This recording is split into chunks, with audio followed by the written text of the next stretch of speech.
Hi guys, it's Carol. How are ya? I'm pretty good. Today I'm going to make this chicken Parmesan casserole. I found it on Pinterest and it was on numerous websites. I mean, 5 or 6.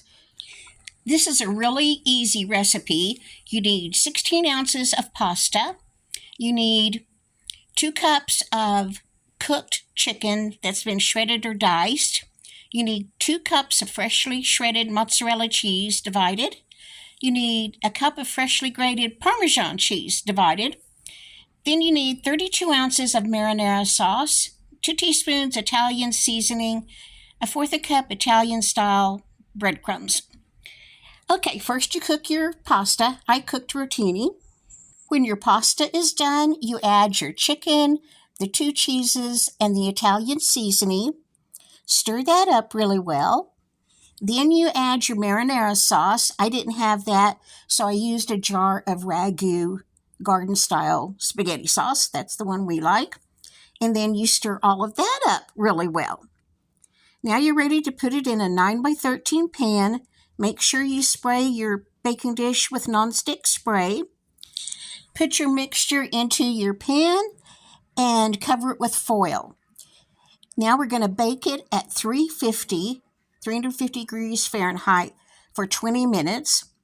Then you take it out, remove the foil, and put on the breadcrumbs and however much mozzarella and Parmesan cheese you want. And stick it back in the oven uncovered. Once you've let that cheese melt on top, you're done. There you go. Honestly, this recipe didn't wow me. It was good, but the first thing Casey said was that it was dry, and it was dry. And it just didn't have,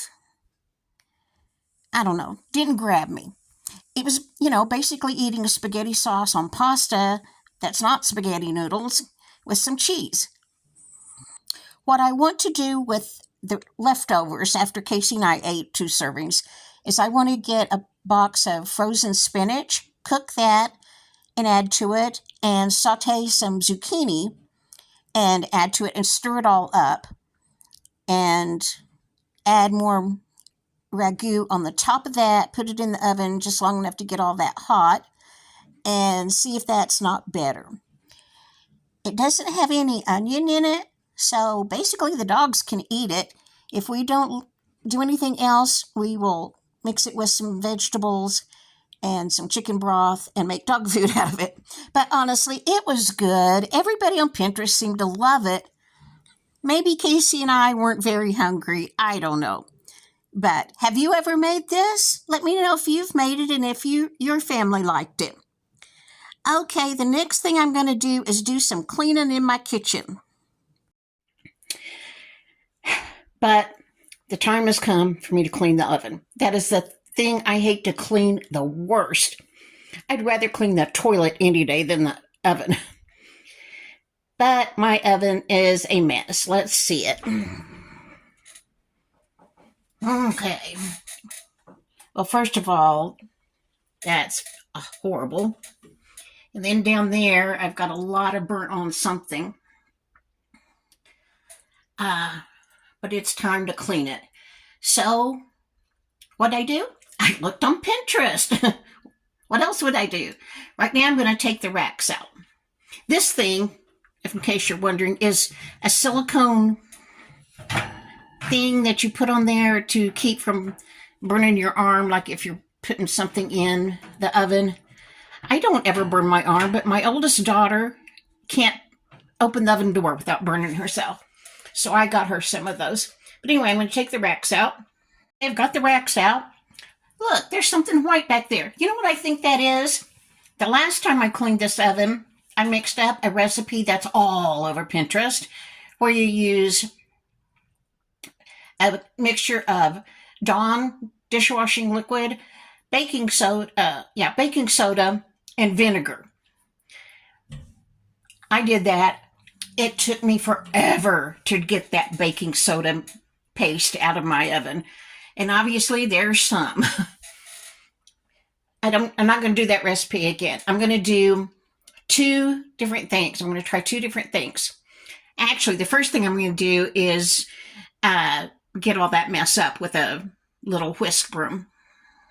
Now, on Pinterest, I was searching for the easiest way to clean an oven. And the easiest way I found was somebody said spray the inside of your oven with Windex.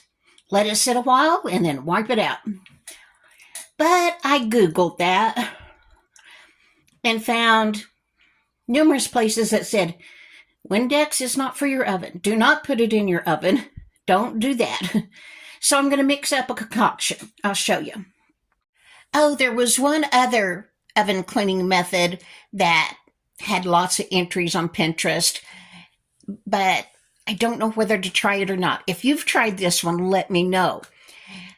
What that one is, you put a baking dish in the oven and drop a dish tab in it, a dishwasher tab, like Cascade or whatever, the little plastic pods. Then you get a pot of water boiling. When the water's boiling, pour that in your dish with the dish tab to melt the dish tab. Turn the oven to 200, leave it for about 30 minutes. Turn the oven off, take it out, let it cool down just enough that you can wipe the insides out. You don't want it to get cold, but, not hot. Now you're probably saying, well, Carol, why don't you just buy a can of Easy Off or something to clean the oven? Because chemicals are really not good for my lungs or for my dogs. I just don't want to have chemical things in my apartment. My lungs just can't take it.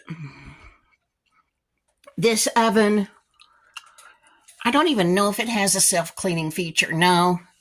But I wouldn't use that either because you have to turn it up to a really high temperature. And I don't want to do that either. So I'm going to try this. Okay, while the oven is, we're waiting for that spray to work, I'm going to go to the dishwasher. Do you see fingerprints? Those are from when the guys were installing it. So I'm going to mix up a different concoction. Just a second. Okay, this is the cleaner for stainless steel that I'm going with. I'm not telling you to put this on your stainless steel. I'm telling you that's what I'm going to try today. We'll see what happens. If you want to try this, do it. If you've got a refrigerator or something, do it on the side, down at the bottom or somewhere to see what the reaction is. But this was all over Pinterest. I need 2 cups of distilled water, a fourth a cup of rubbing alcohol, a fourth a cup of vinegar, and a tablespoon of cornstarch.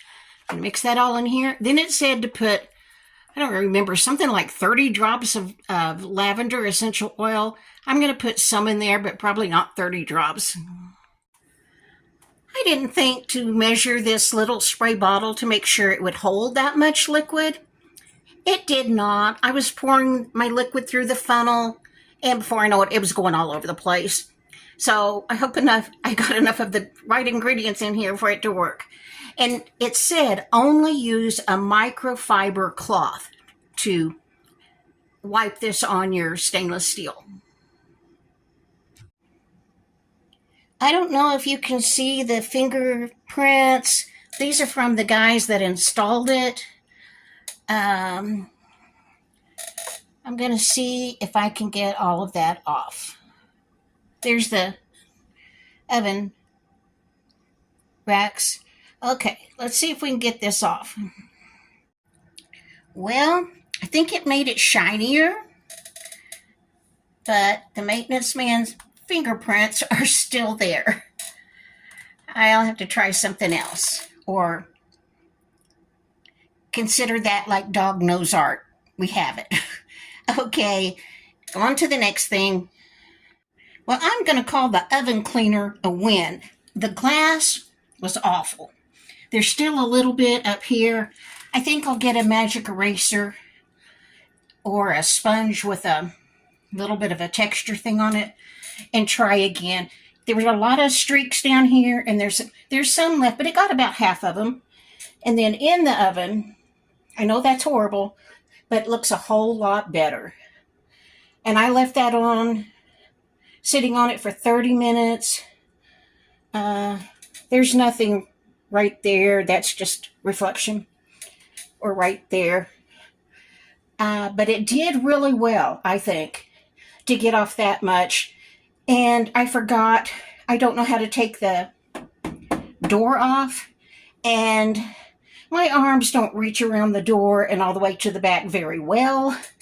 So I may see if Casey can contortion herself better and try to help me get it off. But actually, I'm really pleased. It looks, a lot better than it did. Now, my sink is clean, but it has never looked as shiny as I would like for it to. So I'm going to try the stuff I made for the stainless steel. I'm going to give it a try so I don't haven't just wasted those ingredients. So let's see what it does. Sink down pretty good with that mixture that I had for the stainless steel. And I decided I'd let it sit a minute while I clean the garbage disposal. I've got baking soda in there. Now I'm going to pour some vinegar in there and scrub it with this brush that I have only for cleaning the garbage disposal. The baking soda should make it smell fresh. Between that and the vinegar, I think we'll be okay. Okay, it may be my imagination and wishful thinking, but I think that spray got my stainless steel sink a lot shinier. I don't know, but looks like it to me. At least I know it's clean. The garbage disposal is clean. Whew, I'm tired. Okay, well, I had that spray that has the essential oil in it and the vinegar and alcohol. I decided to clean my stovetop with it. It wasn't dirty beforehand, but it looks better now. My drip pans are horrible. I'm ashamed to even show you. I'm going to put them in a little dish pan and spray that spray all over them and let them soak and see what happens. Again, this is what these two look like. I've got them in my dish pan and I've sprayed them down really good. We'll let that soak in for a while and I'll see what it does. Toby said it's time to go to bed, so I'm going to let those soak overnight and we're going to go to bed. I'll see you in the next video. I'll show you the drip pans tomorrow. Okay, hope you're doing good. Let me know what's going on in your world. Bye.